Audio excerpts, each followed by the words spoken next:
Therefore, this is Sam's argument. He says, either deny the existence of evil, which most people would say, well, absolutely not, because we've experienced it. We know that evil exists. So we either have to deny the existence of evil, or there is no such thing as the Christian God. And for many people, maybe you watching, maybe you know someone in class, maybe a colleague, if not right now, but when you're in college, or a roommate, or a professor, for many people, this is their logical argument. So we have a question. And the question is, what is this? And as you're sitting there thinking about it, you're like, oh, I know what that is. Of course, it is a crooked line. There's a reason that we know that this is a crooked line. You can see it, you can see the nice curve. There it is. It's a crooked line. You know it, I know it, we all know it. The answer is, the only way that you know that this is a crooked line is because you have some understanding.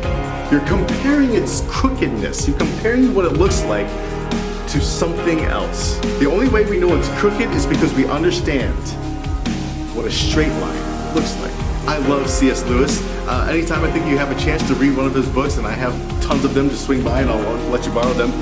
C.S. Lewis is brilliant. And this was his answer.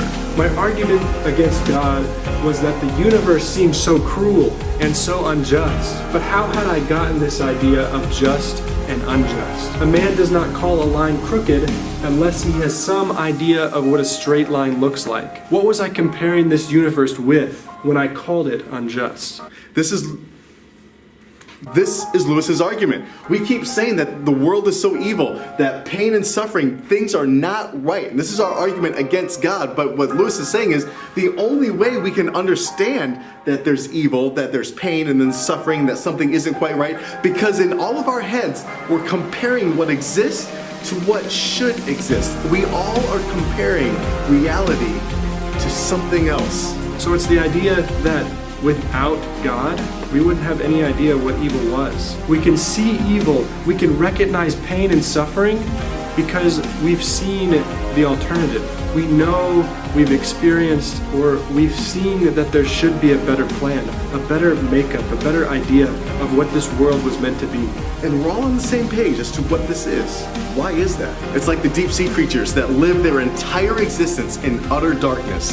They never experience light. They're always surrounded by darkness. But here's the question.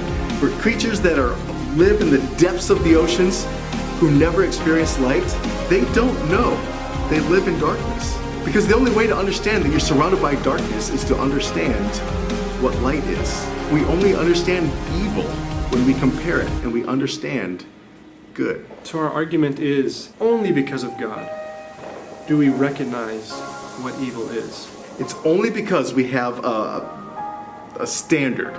It's only because we have some other ideal, something deep within us that says that justice is a good thing, honesty is a good thing, honor and love and self-sacrifice, these are all good things. It's because of something else that we recognize evil in the world.